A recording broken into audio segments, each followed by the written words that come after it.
بسم الله الرحمن الرحيم. الحمد لله رب العالمين وهو خير ناصر ومعين، ثم صلاة والسلام على سيدنا محمد وعلى آل بيته الذين أذهب الله عنهم الرجس وطهرهم تطهيرا. اللهم صل على محمد وآل محمد واللعن الدائم على أعدائهم إلى قيام يوم الدين. Assalamu alaikum wa rahmatullahi wa barakatuh.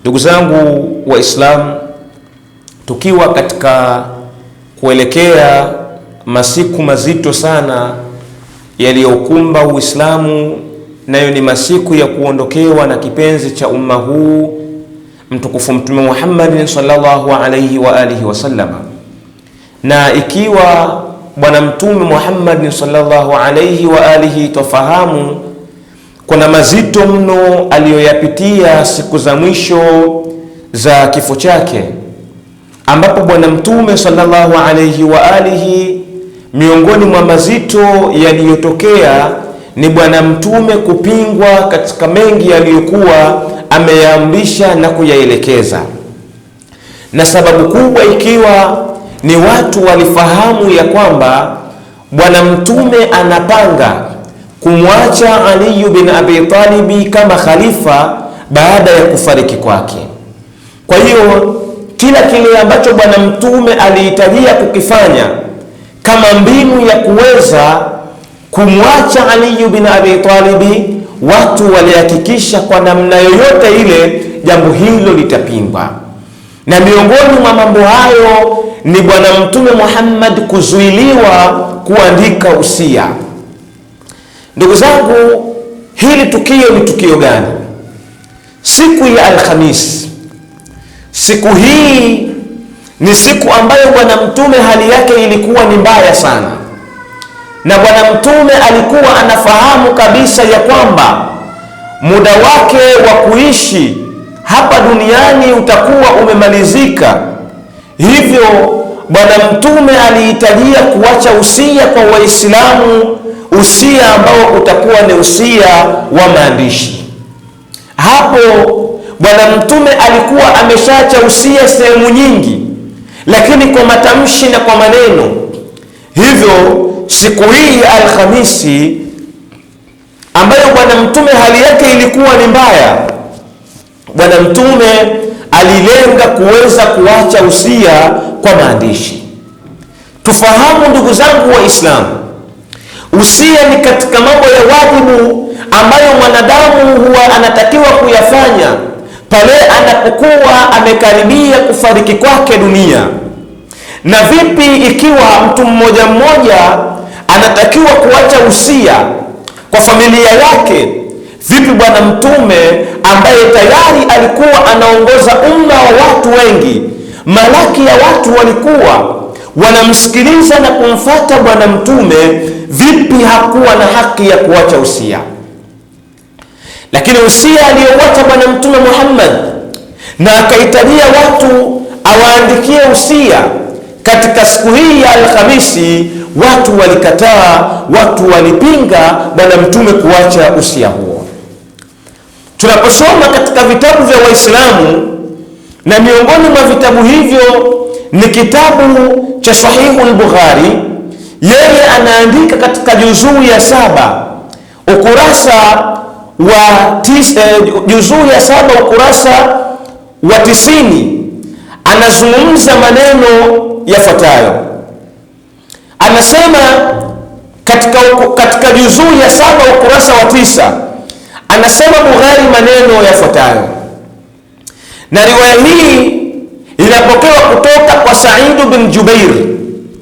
Anasema sami'tu Ibn Abbas yaqul, nilimsikia Ibn Abbas akisema, yaumul khamis, siku ya Alhamis. Wama yaumul khamis, na ni hipi ya siku ya Alhamis? Thumma baka hatta balla damuhu alhisa. Anasema huyu Sa'id bin Jubair, Ibn Abbas akalia mpaka ikafikia mahala machozi yakawa yanarowesha ndevu zake. Qultu, nikasema kumwambia Ibn Abbas, ya Ibn Abbas, ewe Ibn Abbas, ma yaumul khamis, hii siku ya Alhamisi ni siku gani mpaka inakutoa machozi? Qala Ibn Abbas yakasema, ishtadda bi rasulillahi sallallahu alayhi waj'uhu, siku ambayo bwana mtume alizidiwa na maradhi yake.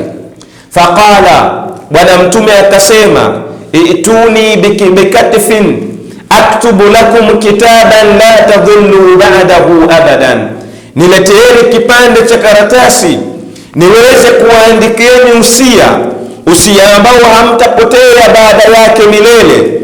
Fatanaza'u, watu wakawa wanabishana. Anasema Ibn Abbasi, wala yanbaghi inda nabiyyin tanazu'un, na wala haifai watu kubishana mbele ya bwana mtume.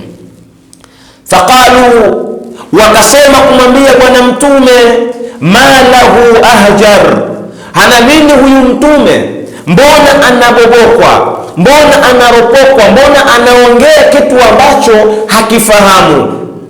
Katika hili neno ahjar, kwamba anabobokwa, watu wameweza kulitafsiri katika sehemu tofauti, na miongoni mwa tafsiri wanasema Umar bin al-Khattabi alipomwambia bwana mtume anaweweseka, hakuwa na nia mbaya. Hapa Bukhari anaficha hii nukta ya muhimu sana. Nukta ipi hii? Nukta aliyesema mtume anaropokwa ni nani? Hajamtaja jina, lakini tutaona kwamba aliyesema haya maneno alikuwa ni nani. Sasa wakamwambia bwana mtume kwamba bwana mtume anaropokwa, anaongea maneno ambayo hayaeleweki. Wengine wakasema lakini hakuwa na nia mbaya. Sawa, hakuwa na nia mbaya, lakini je, hawakujua kwamba bwana mtume haongei kwa matamanio, bali kile anachokiongea bwana mtume ni wahi, kama ambavyo Qur'ani inatueleza, wama yantiqu anil hawa in huwa illa wahyun yuha. Bwana mtume anaongea kwa wahi. Kwa hiyo waliompinga bwana mtume hata wangekuwa na maana nzuri, lakini vipi wawe na maana nzuri wakati huo wanapinga kauli ya bwana mtume?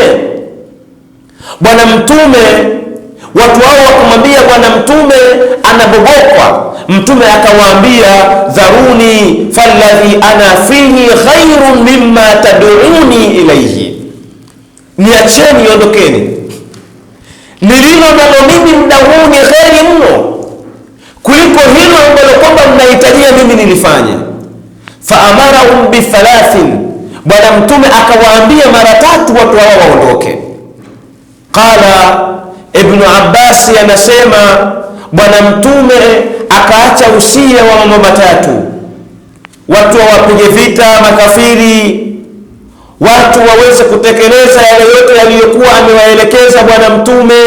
Lakini lilipofika jambo la tatu ambalo bwana mtume aliwaamrisha masahaba katika hayo mambo 3, huyu Said bin Jubairi anasema imma annahu sakata anha wa imma annahu qalaha fanasituha.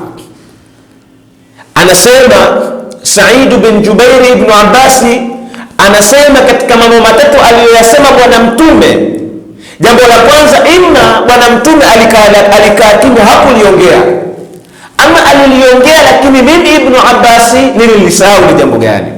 Huyu ni Bukhari.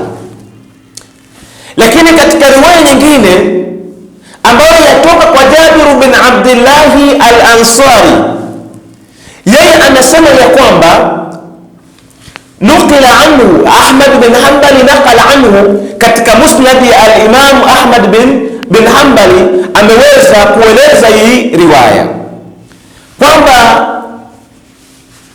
Jabir bin Abdillahi anasema inna an-nabiyya daa inda mautihi bi sahifa, bwana mtume aliomba karatasi wakati alipokuwa amekaribia kufariki, liyaktuba fiha kitaban, ili bwana mtume aandike usia, la yadhulluna ba'dahu, usia ambao waislamu hawatapotea baada yake. Qala, anasema Ibn Mas'ud, anasema Jabir bin Abdullah al-Ansari, fakhalafa alaiha Umar bin al-Khattabi hatta rafidhaha. Umar bin al-Khattabi akampiga bwana mtume katika swala hilo la kuandika katika swala zima la kupewa nini, la kupewa karatasi bwana mtume ili aweze kuacha usia. Lakini vile vile katika kitabu hichi cha Bukhari, Sahihu al-Bukhari, utakaporudi katika maneno anayoeleza katika kitabu la ilmi, hadithi nambari 114, alipokea riwaya kutoka kwa Ibn Abbas, anasema lamma ishtadda bin nabiyyi waj'uhu. Tunataka kumjua yule aliyemwambia bwana mtume kwamba anabobokwa, anaropokwa, anaongea kitu ambacho hakijui, mtu huyo ni nani? Anasema lamma ishtadda bin nabiyyi sallallahu alayhi wa alihi waj'uhu, bwana mtume alipozidiwa na maradhi. Qala, bwana mtume alisema, ituni bikitabin aktubu lakum kitaban la tadhillu ba'dahu, nileteeni niwaandikieni kitabu, niwaandikieni usia, niwaandikieni maandishi ambayo hamtapotea baada yake milele. Qala Umar bin al-Khattabi akasema, inna an-nabiyya ghalabahu al-waj'u, bwana mtume amezidiwa na maradhi yake.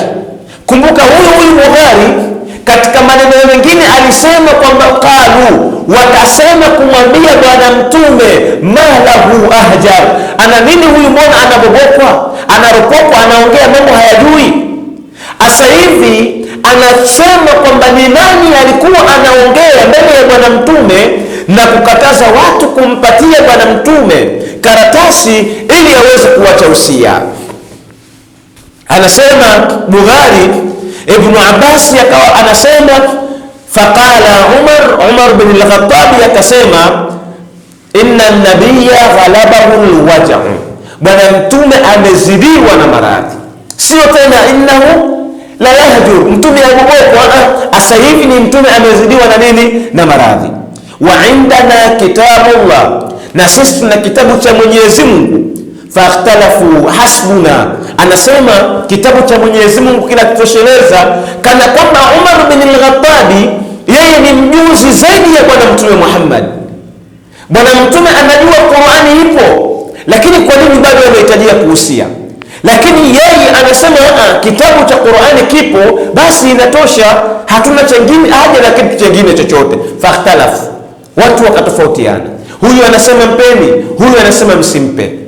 Kwa hiyo bwana mtume Muhammad sallallahu alayhi wa alihi wasallama alipingwa, na si kidogo, bali bwana mtume alipingwa katika kila nukta ambayo bwana mtume alihitajia kuweza kumtambulisha Ali bin Abi Talib, bwana mtume alizuiliwa. Hapa ndipo tunapokuja kumuona huyu Muhammad bin Abdul Wahhab katika kitabu chake Matnu Nawaqidul Islami, anaeleza hukumu ya yule ambaye atapinga hukumu, ana maelezo aliyoyatoa bwana mtume, hukumu yake ni ipi? Anasema katika ukurasa wa 3, arabiu, kitu cha 3, kitu cha 4 kinachomtoa Muislamu katika dini na kuwa kafiri.